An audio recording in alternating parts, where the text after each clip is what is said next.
Hi there. 6:59 p.m.-ish, Mountain Time-ish. And there's a red light still waiting for the green. There it is. We're live. Okay. And away we go. There's the story. What's the story? I want to talk to you about, I hate to say it, Venezuela. Everybody's hearing about America sinking Venezuelan boats. Now, I'm a Donald Trump fan by about 80%. Because while I love the guy, I think this Venezuela thing is going to blow up in his face if they don't follow some simple advice. Let's get a handle on it, okay?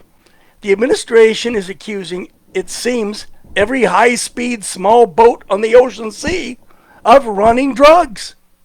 Now, there's a disturbing lack of transparency when it comes to blowing up speedboats and killing people in international waters on the high seas.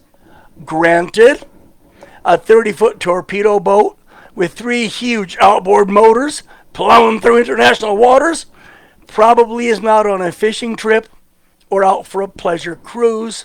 They're probably not rehearsing for the boat races, but they are in international waters. Let's go on. Enter the United States government and military. Pete Hegseth, Donald Trump. Understand already over 87 people have been killed. 23 boats blown up by the U.S. Navy and or the U.S. Coast Guard.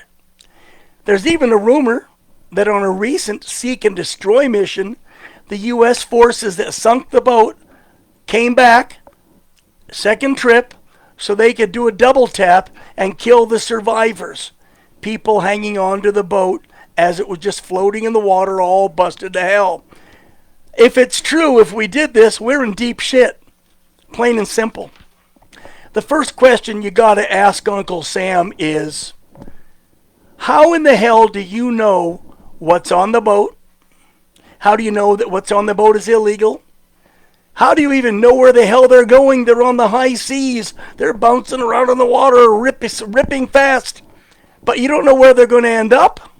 Or do you stop and ask them? Not so far. Especially, again, the question is, how in the hell do you think you know that they're headed for the USA? Come on. If you knew that, then we could intercept them in American territorial waters. There's a thought. Monitor their progress, see where they're going, search and detain using the most tested methods in the world.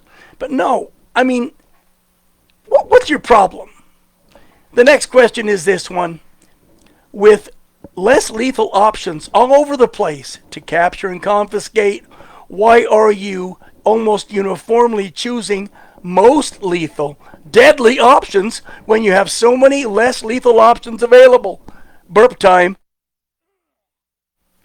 Oh, that's a lot better. I love that button. Hope it was the right one. If not, I just deafened you. Next question. Why aren't you more transparent in your claims? Why are you withholding video records and other evidence of what's going down?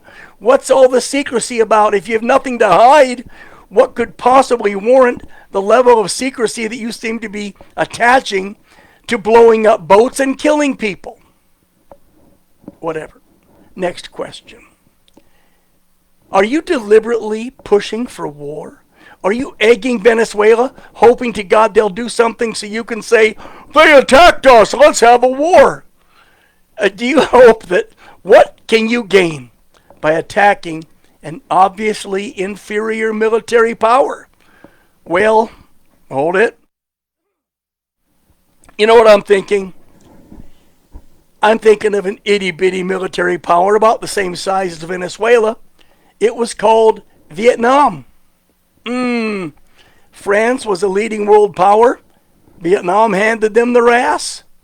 Britain went in, handed them the ass. The UN went in, same thing. The US went in, same thing. Little bitty Vietnam, even communist China went in there. They handed Mao Zedong his ass and said, come back for seconds if you want. We cannot be sure of a war with Venezuela. It's a coin toss. War is always a gamble, especially when you're the aggressor. Period. God, Why do we even have to do this? And here's another question for you. How can you justify policies that are cloaked in secrecy, wrapped in militaristic rhetoric, and seething with death and destruction? Come on, how can you do that?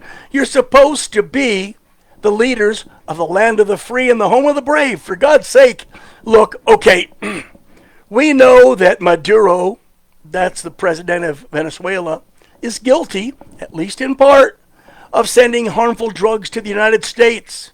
Illicit drugs, heroin, cocaine, all the bad stuff. The evidence is damning.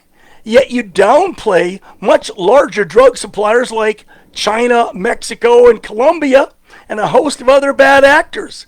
What the hell is going on? Why are you picking on Venezuela and not on these other countries sending more? Mexico. Why are you not picking on them? Why are you not blowing up Mexican ships? Why are you not doing that? Come on. Is there some secret cache of damning evidence against them? Do you want their oil? Do you just want Maduro out so you can install another puppet or stooge? What the hell is going wrong here? You know, we seem destined for war. That sucks, because in war, people die. Americans dying in yet another probably illegal war. That's nauseating. We were in Korea, Vietnam, Iraq, Afghanistan. All four of those were bullshit.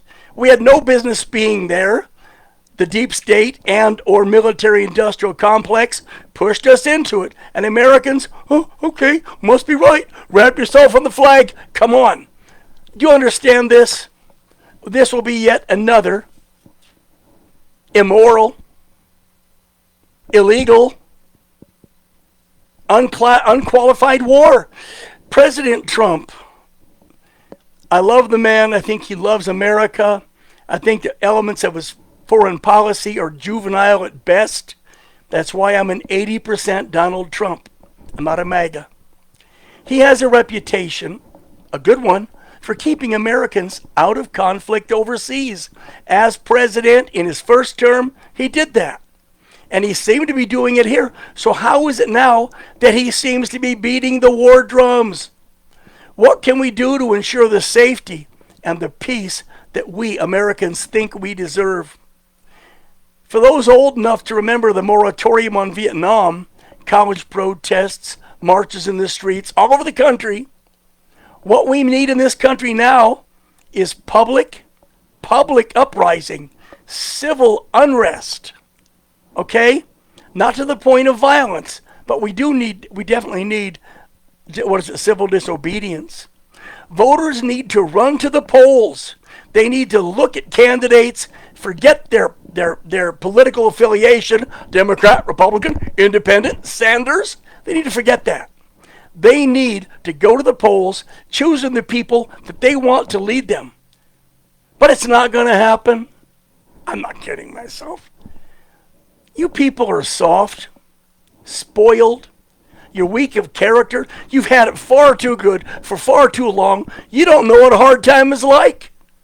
No, you've been suckling from the teat of prosperity, all your grandparents' parents in your lives. And you know what? The American people aren't going to get what they deserve, because that would be disastrous. More's the pity. I'm Max, and that is how I feel.